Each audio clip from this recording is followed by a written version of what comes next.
আজ আমি চাল আর বাদাম দিয়ে ভীষণ মজাদার একটি স্ন্যাক্স রেসিপি নিয়ে চলে এসেছি।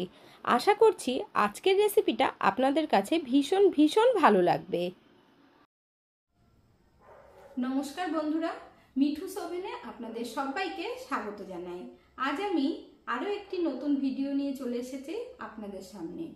রেসিপিটি তৈরি করার জন্য ফ্রাই প্যান বসিয়ে দিয়ে দিচ্ছি কোয়ার্টার টিস্পুন জিরে আর কোয়ার্টার টিস্পুন মৌরি আর জিরেটা দিলে টেস্টটা দ্বিগুণ বেড়ে যাবে।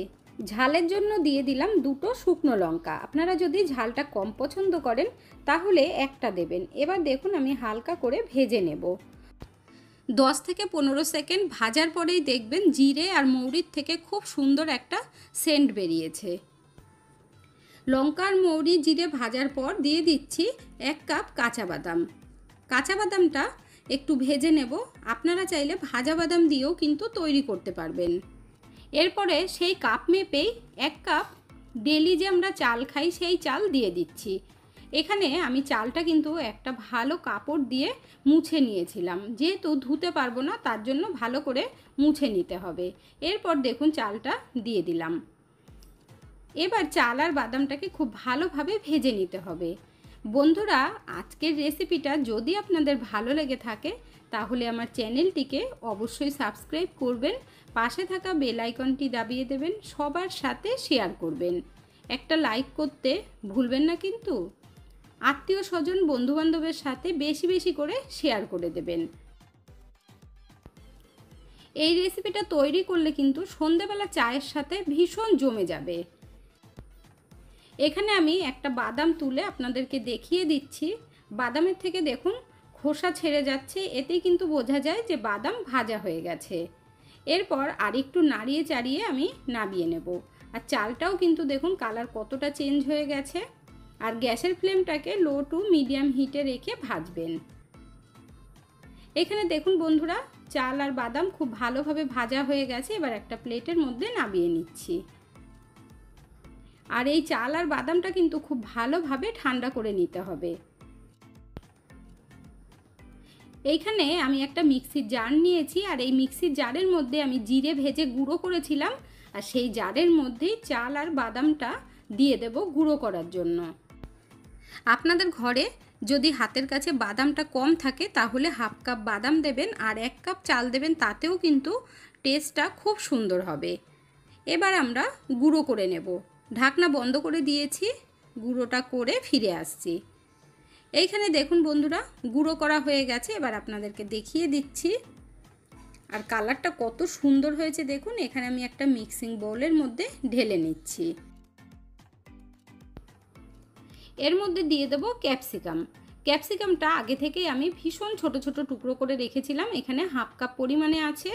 দিয়ে দিচ্ছি হাফ কাপ পেঁয়াজ কুচি, মিডিয়াম সাইজের একটা পেঁয়াজ দিয়েছি। ঝালের জন্য দিয়ে দিচ্ছি 2টো লঙ্কা, আর দিতে হবে 2 চামচ টক দই।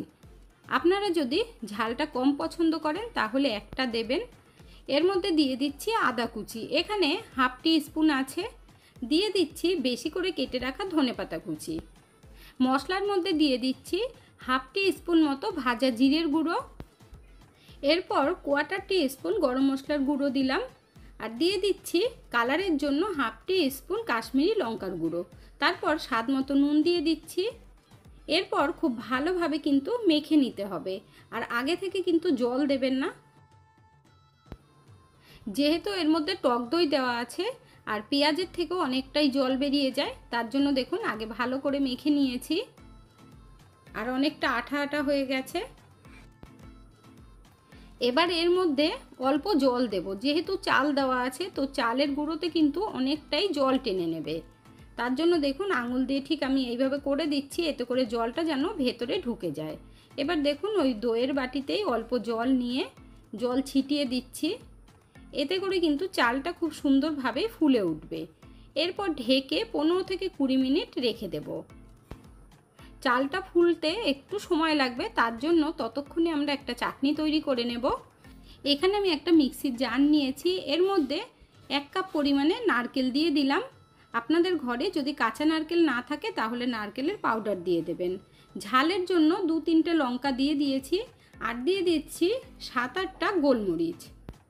নারকেলের চাটনির মধ্যে সাদা তিল দিলে কিন্তু ভীষণ টেস্ট হয়, তার জন্য 1 টেবিল স্পুন সাদা তিল দিয়েছি।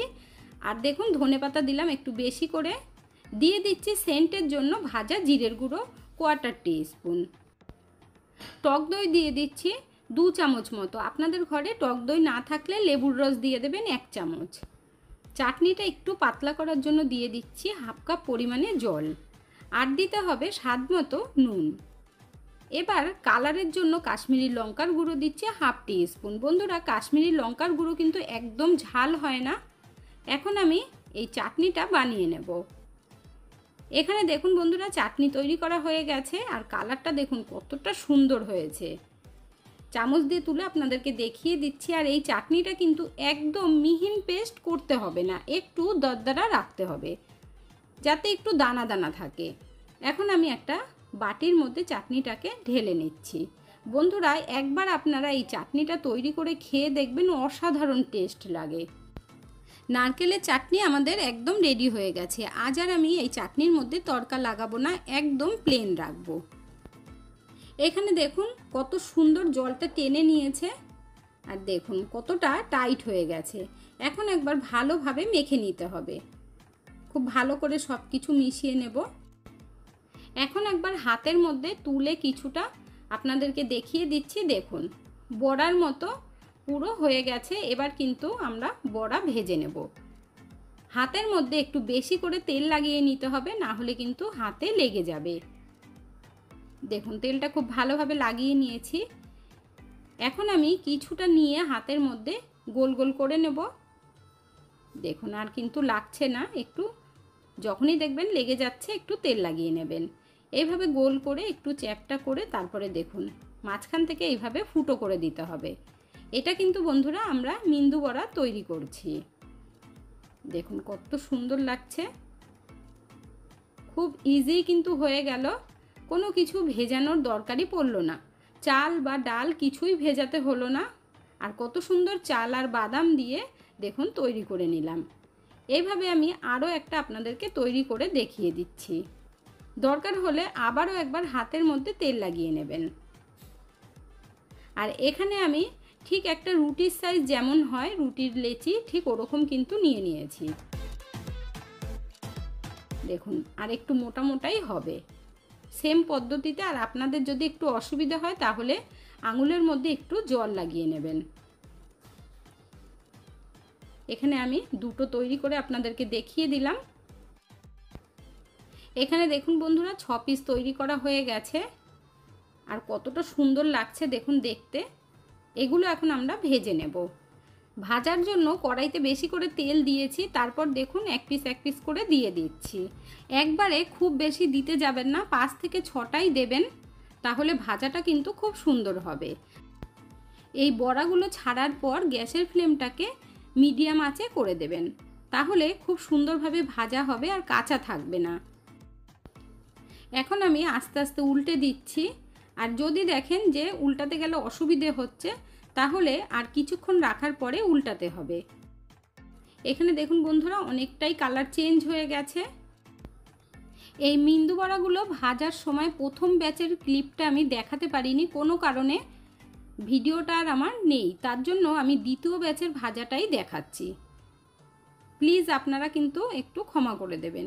এখানে দেখুন বেশ লাল লাল করে ভেজে নিচ্ছি। আর এগুলো কিন্তু একটু টাইম লাগবে ভাজতে, না হলে কিন্তু কাঁচা থেকে যাবে। দেখুন কত সুন্দর উল্টে পাল্টে লাল লাল করে ভেজে নিয়েছি। এবার তেলটা ঝরিয়ে তুলে নেব। এখন এই বৃষ্টির সময় রোজই কিছু না কিছু নতুন নতুন ট্রাই করতে দেখবেন ইচ্ছে করে। তার জন্যই বলছি বন্ধুরা, এইভাবে অবশ্যই একবার আপনারা তৈরি করে খেয়ে দেখবেন, ভীষণ ভালো লাগবে। এখনও পর্যন্ত যারা লাইক কিংবা কমেন্ট করেননি অবশ্যই করে দেবেন। এই একইভাবে সবগুলোই আমি ভেজে নিয়েছি। তাহলে দেখে নিলেন তো বন্ধুরা, ঘরে থাকা মাত্র কয়েকটি উপকরণ দিয়ে কত সুন্দর স্ন্যাক্স তৈরি করে নিয়েছি। এইভাবে ঘরে তৈরি করে নিলে বাইরের থেকে রোজ রোজ কিনে খাওয়ার আর দরকার পড়বে না। আর এতে করে পেটটাও ঠিক থাকবে আর মনটাও খুশিতে ভরে যাবে প্রত্যেকের। এই বড়াগুলো কতটা ক্রিস্পি হয়েছে সেটাও আপনাদেরকে শুনিয়ে দিচ্ছি। তাহলে শুনে নিলেন তো বন্ধুরা যে কতটা ক্রিস্পি হয়েছে। এখন একটা ভেঙে দেখিয়ে দিচ্ছি যে ভেতর থেকেও কত সুন্দর ভাজা হয়েছে।